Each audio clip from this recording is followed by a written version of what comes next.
What a joy, privilege, and no small miracle it is to be here today. And now, as ministers, spirituality alive confronts the individual with the most momentous option life can present. It calls the soul to the highest adventure it can undertake. The call is to confront reality, to master the self. These words are adapted from Huston Smith, possibly the most Marmite of authors on our reading list. It's quite a declaration.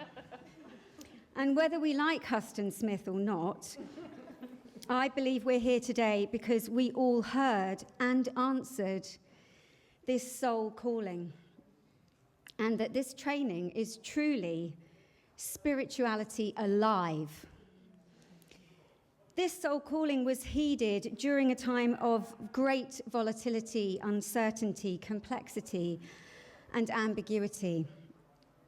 We can see people across the world at the touch of a button, watch the war unfolding in Ukraine and the polar ice caps melting in real time on tiny screens, and yet feel disconnected to our fellow human and Mother Earth.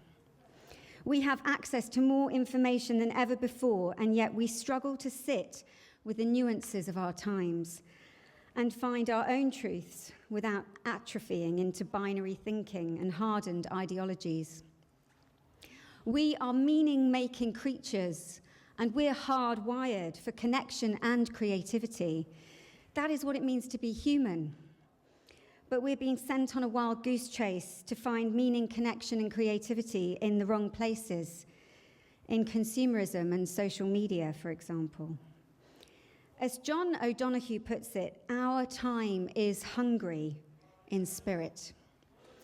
This is important work now, more than ever in our lifetime, even if, or should I say, especially when, people are falling through the cracks of their own religions, communities, schools, and places of work.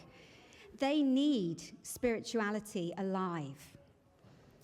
So how are we now qualified to show people that they are seen, heard, connected, and that their life is meaningful?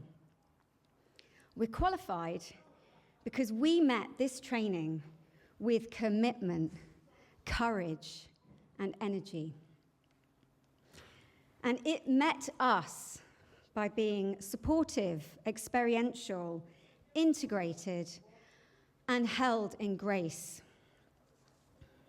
Firstly, we were supported by the faculty. We were encouraged, nurtured, and believed in.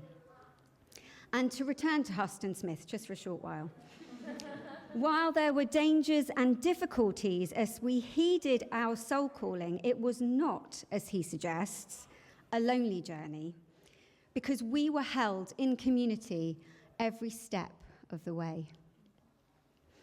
And this catalyzed a tenderness towards each other as fellow pilgrims.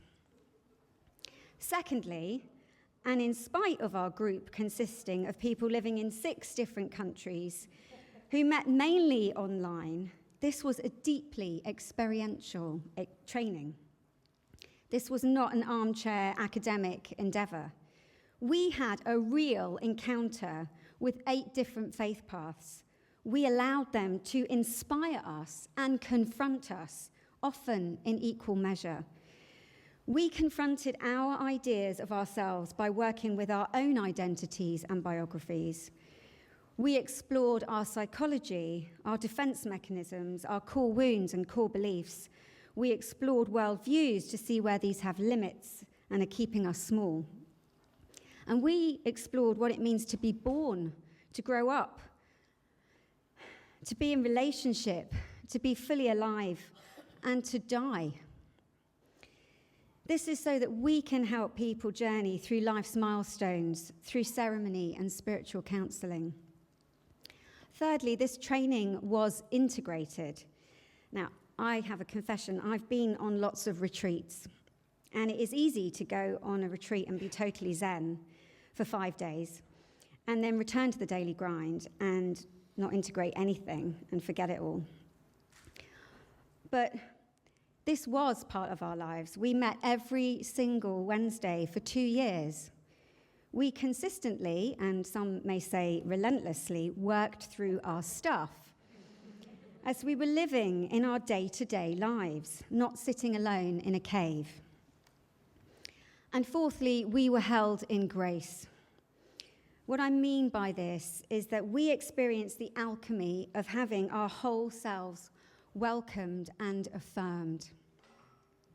The light and the darkness, the certainty and the doubt, the love and the fear, the wisdom and the ignorance, our vulnerability and our armoring. All of it, all of us. We were truly heard and seen. And at the same time, we experienced having our essential goodness recognized and affirmed time and time and time again. Now, if this isn't an experience of unconditional love, I don't know what is. Indeed, this is how we came to explore our relationship with the divine. And for some of us, this was the most real encounter with the divine we've ever had. When you repeatedly and consistently are seen as good, as worthy, as whole, eventually you start to see it in yourself as well. All other stories, all false self-concepts lose their grip on you. I never expected that I would experience the divine in this way. But now I can't shrink back. I can't unlearn something that I've experienced. It is true transformation. This is where the potency of our training lay. It is spirituality alive. You can't take someone where you haven't gone yourself, and this is where the OneSpirit training took us. This is what I mean to be held in grace. And this is what unifies us and the mystical thread of all faith paths, that we are interconnected by love. And this makes each and every one of us at our core divine. This is radical, subversive stuff. It expands the shape and the size of the divine until it stretches out to encompass all people and all places. And we're going to take our ministries to lots of different places and in completely different directions, probably. But here we stand together and belong. And we'll be united by our faith in the power of living fully our one wild and precious life. United by our hope, a real spiritual hope, that we can, as a species, evolve and awaken to the light of our own true nature. And we'll all be united by our understanding of love, that which connects us and brings us together and brings meaning to our lives. That through being in service, we are love made manifest. So, on behalf of the online class of 22, I thank you. I bow very deeply and with much gratitude to our tutors, our supervisors, the ministers who have gone before us and the ministers who come after us, and all the faculty at OneSpirit. Thank you. And I thank you, family and friends and loved ones. We are hugely grateful that you have come here today, be it physically or online, to celebrate this immense life milestone in our lives, and that you have supported us throughout this 2-year journey.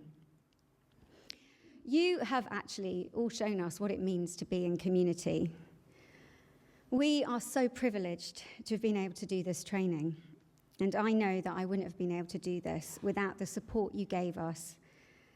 And we pray you continue to give us.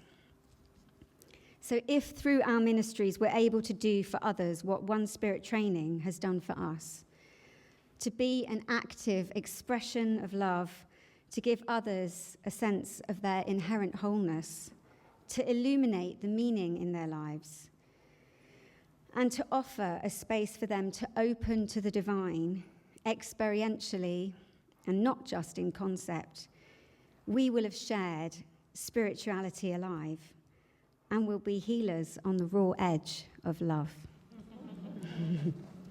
Thank you.